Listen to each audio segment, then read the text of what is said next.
finally know you, I can see beyond your smile.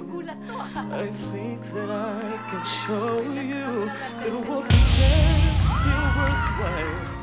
Don't you know that love's just like a friend that keeps on reveling, but then it ties us back together in the end. In your eyes, I can see my dreams' reflections. In your eyes, I found the answers to my questions. In your eyes,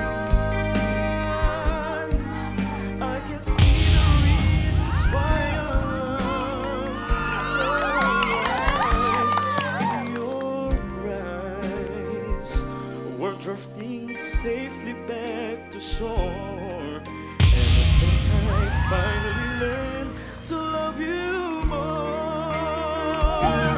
In your eyes, I can see the reasons why our love's alive. You and I were drifting safely back to shore, and I think I finally learned to love you more.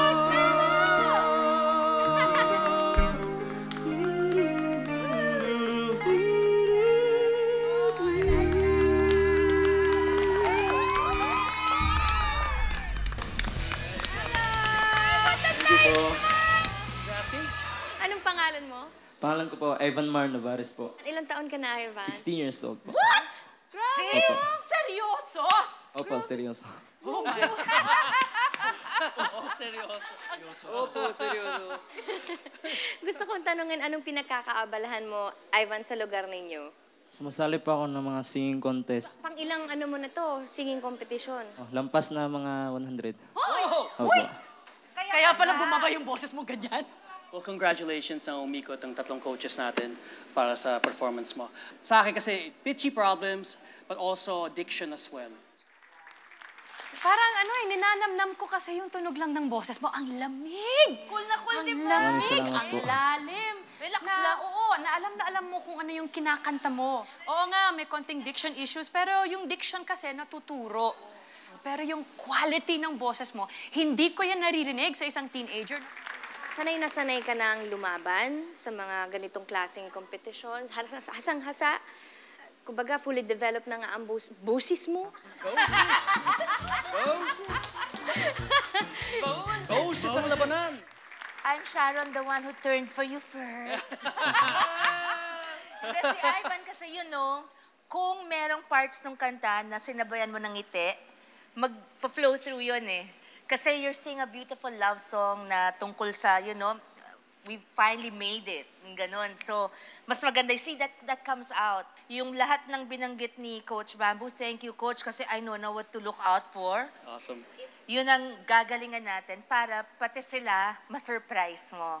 I hope you pick me as your coach because there's so much we can do with your voice. Ivan, bago ang lahat, meron tayong bisita. Uy!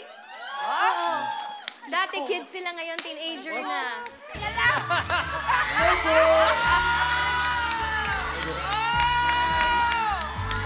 Hi po. Oh my goodness! Go ahead. Whatever your sales pitch is, give it to us now. Yeah, come on, Okay. Darren. Basta ako, yung experience ko sa The Voice Kids noon was a lot of fun kasi yung pinili kong coach si Ate Sarah, she's more than a coach. Para siyang ate pag nag-coach lang, pero marami ka ring matututunan sa kanya. So kaya dapat pinili mo si Coach Sarah. Coach Sarah. Oh, laging masaya kay Coach Sarah. Ay, masaya rin sa akin. Luka-luka ako yan, hindi. Pipiliin ko pong coach na to kasi idol ko po siya at tingin ko marami akong matutunan sa kanya. Pipiliin ko pong coach ay si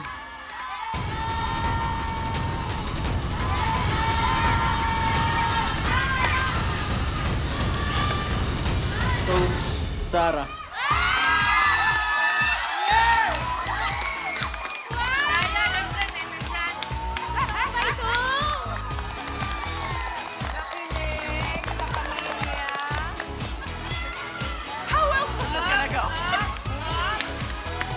po.